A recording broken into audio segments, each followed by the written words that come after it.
la tragédie de Karbala. L'imam Hussein était seul, tout seul, sans personne pour l'aider, sans personne pour le défendre. En face, il y avait une armée de près de 5000 hommes, assoiffés de son sang. Il était assis sur le sable, près de la tombe de Ali Asghar. Il écoutait le roulement des tambours de guerre et les cris poussés par les hommes de Yazid. N'y a-t-il personne pour venir nous combattre? L'imam Hussein se demandait s'il s'attendait vraiment à ce qu'il reste encore quelques-uns pour les combattre, ou s'ils ne poussaient leur clameur que pour se moquer de lui. Ne savait-il pas que tous ses courageux amis, ses chiites fidèles, avaient tous versé leur sang pour le défendre? Ignorait-il qu'ils avaient massacré tous ses proches, ses frères, ses cousins, ses neveux, ses fils? Il ne restait plus maintenant avec l'imam Hussein que les femmes et les enfants. Et aussi Zainul Abedin alayhi salam, cloué au lit depuis plusieurs jours par une fièvre dévorante, trop faible même pour soulever la tête. Le soleil déclinait sur la plaine de Karbala. Les ombres s'allongeaient sur le sol. Les cris des hordes omeyyades devinrent vociférantes. Les appels au combat se furent plus pressants. Quelques soldats, plus impatients que d'autres, s'approchèrent. « Hé Hussein, où sont donc passés tes soldats qui semblaient si pressés de mourir pour toi? Où sont donc tes parents? Où sont tes frères? Où sont tes cousins qui avaient juré de te protéger et d'empêcher quiconque d'élever la voix contre toi ?» L'imam Hussein se leva. Il marcha jusqu'au milieu du campement et il appela les femmes de la famille du prophète.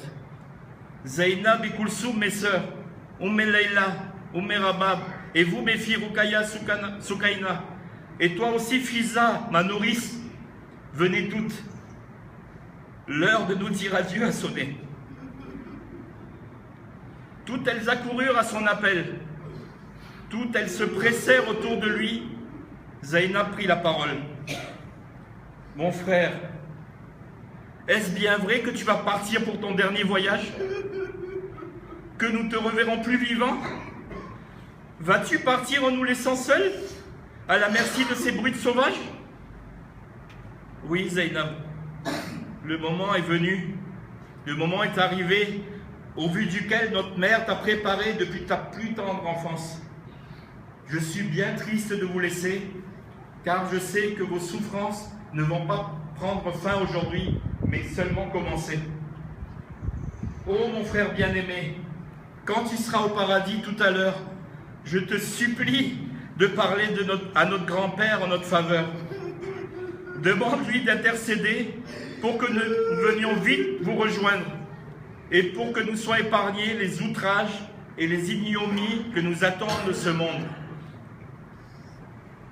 Zainab, si tu quittais vite ce monde si vite, qui s'acquitterait de la mission que tu dois remplir? Qui mènerait à son terme la tâche que je te laisse inachevée? Zainab, je te confie mes orphelins et mes veuves, et ceux et celles de mes courageux compagnons. C'est maintenant à toi, Zainab, de les diriger, de veiller sur eux, de prendre soin d'eux et de les consoler.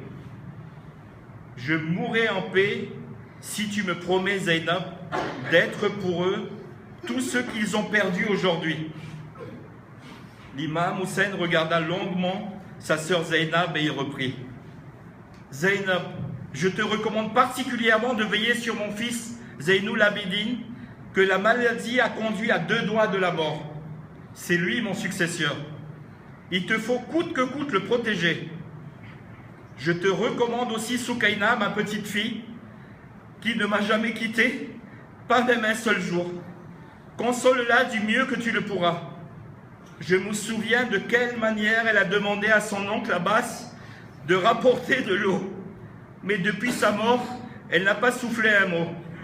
Quand vous recevrez à boire après sa mort, donne-lui à boire à elle en premier. Chacun des mots que prononçait l'imam Hussein pénétrer dans le cœur meurtri de sa sœur Zainab. Zainab était incapable de répondre. Tout ce qu'elle pouvait faire était de hocher la tête pour montrer qu'elle avait bien compris et qu'elle ferait son devoir. Zainab, les hommes de Yazid vont vous prendre comme prisonnier. Peut-être arracheront-ils les voiles des femmes. Peut-être vous exhiberont-ils dans les rues de Koufa et de Damas. Peut-être vous attacheront-ils et vous chargeront-ils de chaînes. Peut-être même iront-ils jusqu'à frapper et vous torturer, vous les femmes et les enfants de la maison du prophète. C'est une longue période de dure épreuve qui commence pour vous tous, Zainab. Je te demande de ne jamais perdre patience, de ne jamais perdre espoir. Zainab, c'est à toi toute seule, qu'il reviendra de redonner courage aux enfants et aux femmes, et de leur demander sans cesse de prier Dieu, de les aider à tout supporter. N'oublie jamais, Zainab, que nous, gens de la maison du prophète, nous devons toujours rester fermes à l'heure des épreuves, sans même jamais maudire nos bourreaux. Quand l'imam Hussein eut fini de parler, Zainab le regarda à travers ses larmes et dit d'une voix douce: Hussein, mon frère, je te promets de faire exactement tout ce que tu m'as commandé. Mon frère, prie pour moi, que Dieu me donne la force et la patience dont j'aurai besoin. Avec le secours de Dieu Tout-Puissant,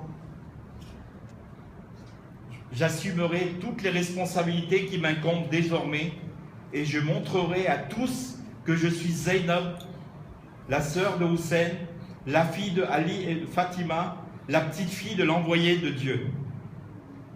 L'imam Hussein embrassa longuement sa sœur, puis se tourna vers la fidèle Fiza, sa nourrice, qu'il l'aimait comme son propre fils.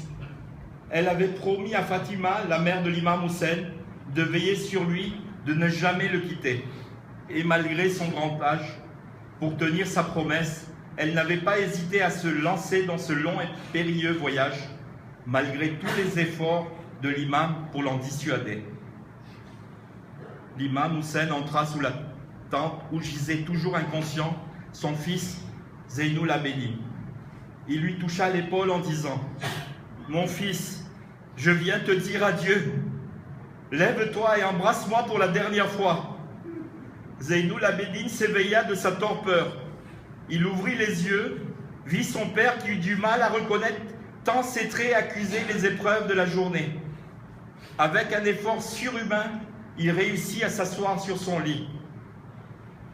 Mon Dieu, mon frère, qu'ont donc fait les ennemis à mon père pour qu'il soit ainsi affecté?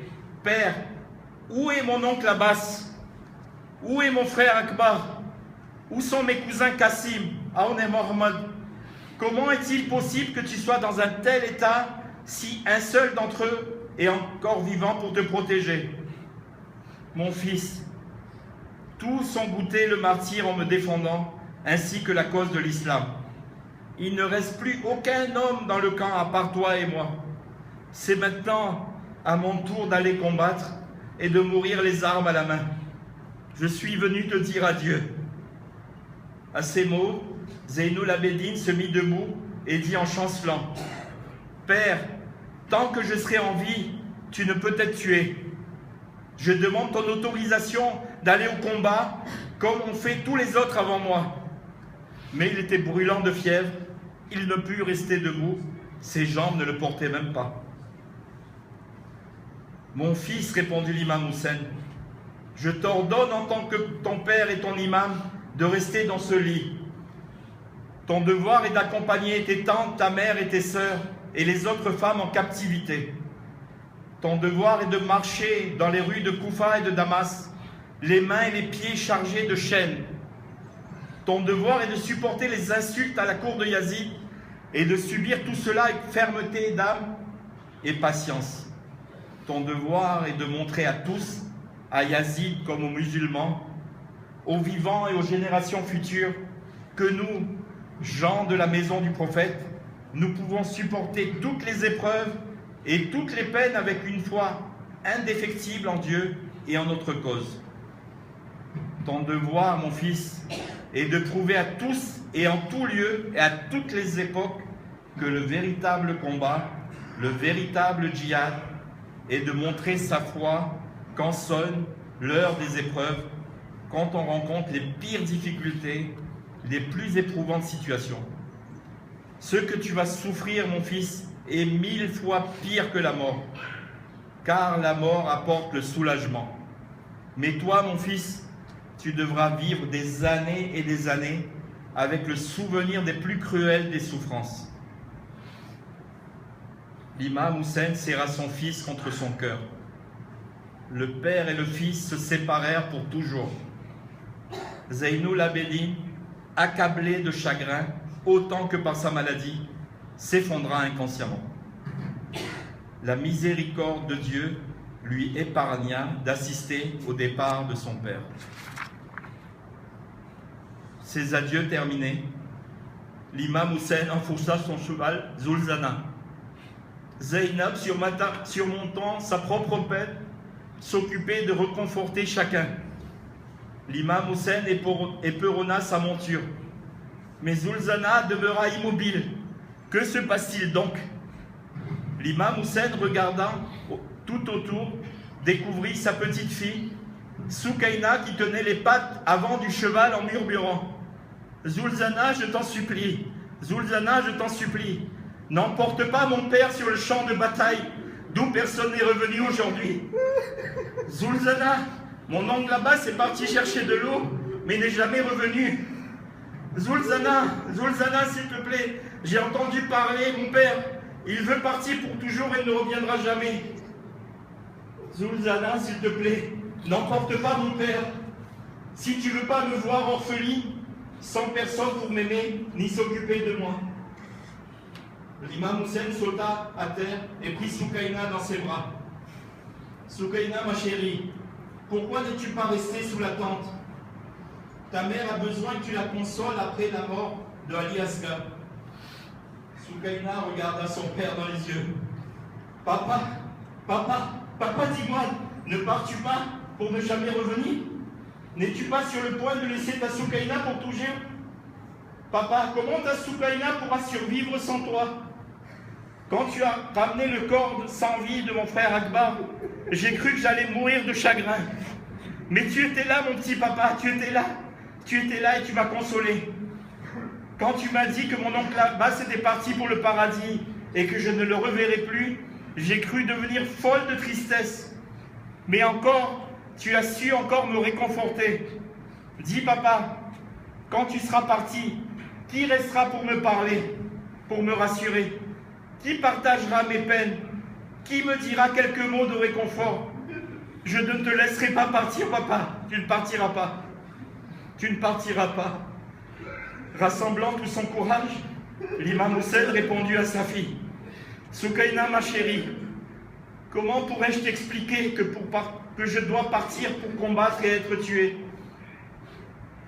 Comment pourrais-je te faire comprendre que je dois mourir pour la cause de la justice et de la vérité, et que pour cette cause, je dois sacrifier tout ce que j'aime le plus au monde? Tout ce que je peux te dire, c'est que dans la vie, dans ce monde, la vie ne dure pas très longtemps. Ma chérie, je ne fais que partir un peu avant toi, mais tu viendras me rejoindre bientôt au paradis. Maintenant, Soukaina, il faut que tu me laisses partir. Ne me retiens pas, s'il te plaît, mais adresse-moi plutôt ton plus joli sourire pour me dire adieu. Papa, tu dis que je te rejoindrai au paradis. Promets-moi, papa, que ce sera pour bientôt, très bientôt. Promets-moi de demander à Dieu que nous ne soyons pas séparés longtemps.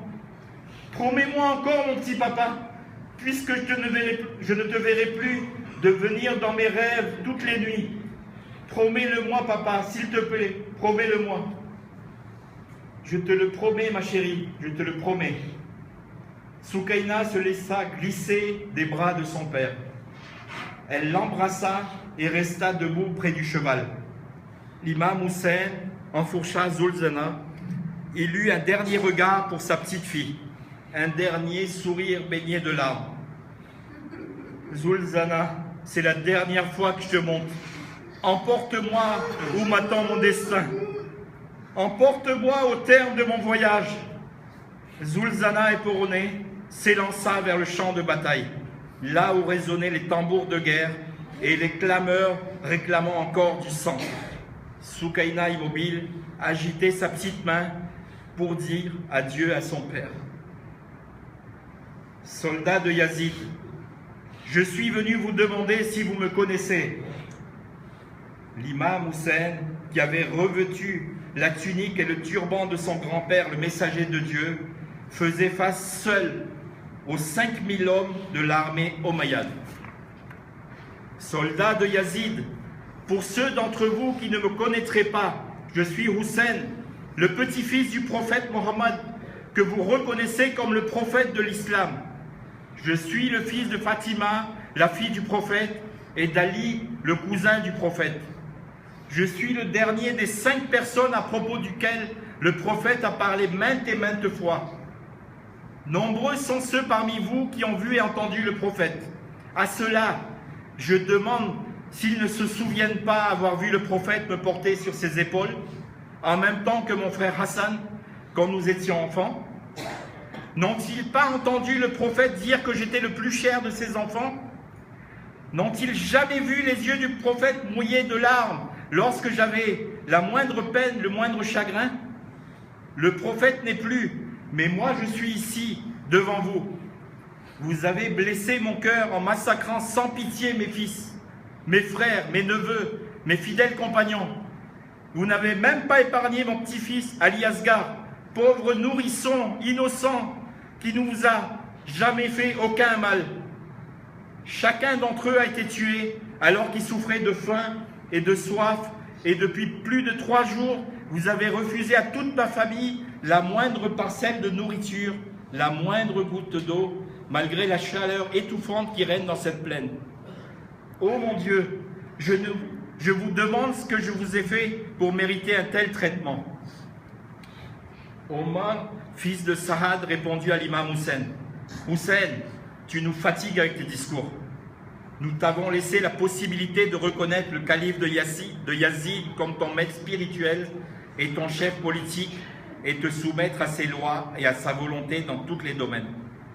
Reconnais-le comme commandeur des croyants et successeur du prophète. Ainsi, tu sauveras ta vie. Tu épargneras la souffrance et humiliation à ta famille. Tu n'as aucun autre choix. Omar, fils de Saad, ton père est un compagnon du prophète. Toi-même, tu as été témoin de ce que j'ai dit, car tu accompagnais souvent ton père, car il rendait visite à mon grand-père. Crois-tu que je vais reconnaître un débauché comme mon maître spirituel et comme le successeur du prophète? Crois-tu que je vais accepter les changements et les déviations qu'il veut introduire dans la religion sans rien dire? Crois-tu que je me soumettrai à une telle abjection pour sauver ma vie et épargner souffrance et humiliation aux femmes et aux enfants de la maison du prophète? Si l'abandon des principes de l'islam et des enseignements du Coran est le prix que tu demandes pour ma vie et l'honneur de ma famille, sache que je rejette ton offre méprisable. Cela suffit, Hussein. Tu refuses la seule et unique chose que nous te demandons, reconnaître l'autorité religieuse du calife Yazid et le droit pour qui de décider ce qu'il veut dans toutes les questions religieuses. Tu ne discutes avec nous que pour gagner du temps. Nous savons bien que tu n'as aucune chance contre toute notre armée. Dans l'état où tu es même le plus faible de mes soldats. Le plus faible de mes soldats te vaincrait sans effort. L'insulte proférée par Omar fit bouillonner le sang de l'imam Hussein. Lui, le fils du lion de Dieu, mit la main au fourreau, sortit son glaive et rugit d'une voix puissante. Omar, fils de Saad, je propose le combat en duel non seulement au plus fort et au plus courageux de tes hommes, mais encore à tous ceux que tu voudras envoyer me combattre l'un après l'autre. Comme un serpent glacé et hideux, la peur s'insinua dans les veines, se loga dans le cœur des 5000 hommes massés en face de l'imam Hussein. Tous se souvinrent d'Ali, le père d'Hussein, qui avait de la sorte provoqué, défait tant et tant d'adversaires autrement courageux qu'eux. Aucun n'eut le courage de relever le défi lancé par cet homme âgé de près de 60 ans, couvert de blessures, épuisé, affamé, à moitié mort de soif. Omar, fils de Saad, ordonna à ses archers de lancer une volée de flèches vers l'imam Hussein, à sa cavalerie et à son infanterie de manœuvrer pour l'encercler. L'imam Hussein lança son cheval contre ceux qui se préparaient à l'attaquer. Son épée fauchait tous ceux qui étaient à sa portée. Comme une flèche, il traversa l'aile gauche de l'armée omeyyade, décrivit un cercle pour permettre l'aile droite en déroute, revint semer la confusion en plein cœur de la horde épouvantée. Tous ces lâches ne pensaient qu'à sauver leur vie méprisable pour jouir des récompenses que Yazid leur avait promises en contrepartie de la tête de l'imam Hussein. Ceux qui voyaient le petit-fils du prophète fondé sur eux suppliaient à genoux qu'il leur laisse la vie sobre. Les autres, les lâches, fuyaient dans toutes les directions. Le champ de bataille avait été nettoyé de tous ses couloirs. Le soleil venait de se coucher. L'imam Hussein pensa qu'il avait le temps d'accomplir la prière du Maghrib. Il remit son arme au fourreau, descendu de monture. Omar, qui l'observait de loin, pensa que c'était le moment de l'attaquer. Mais personne ne voulant se risquer à approcher le saint imam, Omar ordonna de l'ensevelir sous une pluie de flèches, de pierres et de morceaux de bitume enflammés. L'imam Hussein, qui était déjà couvert de blessures de la tête aux pieds, reçut ainsi plusieurs coups mortels l'un après l'autre. Il perdait son sang en abondance. Il décida de prier immédiatement. Ne pouvant aller jusqu'au fleuve pour aller faire ses ablutions, il se servit du sable brûlant et entra en prière. Omar, fils de Saad, appela ses soldats pour aller trancher la tête de l'imam Hussein pendant qu'il était en train de prier. Mais personne n'osait approcher le héros moribond. Des promesses mirobolantes décidèrent finalement Shimr le maudit, accompagné par Omar en personne, à sauter sur le dos de l'imam Hussein alors que celui-ci achevait de prier. Shimr leva son sabre, évaluant son coup. L'imam Hussein était trop faible maintenant pour relever seulement la tête. Il tourna la tête un peu sur le côté. Il aperçut Shimr. D'une voix faible, presque inaudible, il demanda « Shimr, j'ai soif !»« Shimr, j'ai soif ! Avant d'accomplir ce que tu veux, donne-moi un peu à boire. » Pour toute réponse, Shimr frappa de toutes ses forces. Zainab, qui s'était enveloppée de la tête aux pieds dans un renvoi, était montée sur une colline tout près du campement. Elle avait assisté soulevée d'enthousiasme aux exploits de son frère, à la débandade de toute une armée causée par un seul homme. L'imam Hussein, son frère, était bien digne de l'imam Ali, mais le vent s'était levé, soulevant une fine poussière de sable rouge. Maintenant, Zainab ne distinguait plus très bien ce qui se passait.